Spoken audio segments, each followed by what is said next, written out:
मदद करेगी इन्हों की करेगा।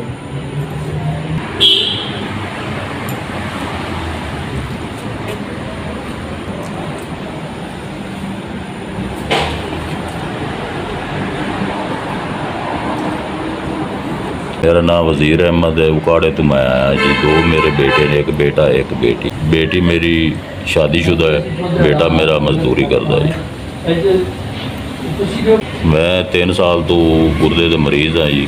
मैनू ये लैके हस्पतालों धक्के खा रहे हैं जी। मुंडा जोड़ा वो मजदूरी तो भी गया है तो हस्पतालों के चक्कर कट रहे हैं जी। 3 दफ़ा हफ्ते डायलिसिस कराता सी उकाड़े तो। मेरिया 12-13 लैना पै चुकियां, लैना खराब हो जाती सी। सेहत कार्ड दे मैं करवाता रहा माली। 3 दफ़ा परसूला बनवाया है जी, वो एक भी परसूला नहीं चलिया जी। 2 तो बिल्कुल फेल हो गए, एक बनाया उनके फसे हुए हैं जी। वो है जी सेहत कार्ड तो करवाता पाया सी ते मेरे किहड़े पैसे 10 लाख रुपया वो लैना ते परसूले ते पैसे खत्म हो गए। सानू किसी ने कहा सी कि असी तुहाडी इमदाद कर दईए, अस आख्या नहीं अस कर लवांगे। मेरे बच्चों ने जो भी कुछ साढ़े कोल सी घर की पूंजी वो सारी वेच वटा के उन्होंने मेरे इलाज दे ला चुके हैं।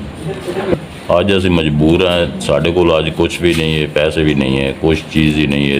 इलाज मेरा चल रहा है, पैसे तो सिफारेगा।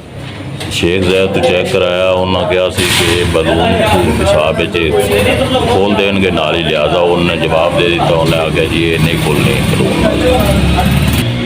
मेरा बाजू सुजा अब तो सोच थोड़ी हैगी, इस तरह सी पहले बाजू, अब बहुत ज़्यादा सोच है, बड़ी तकलीफ़ है जी।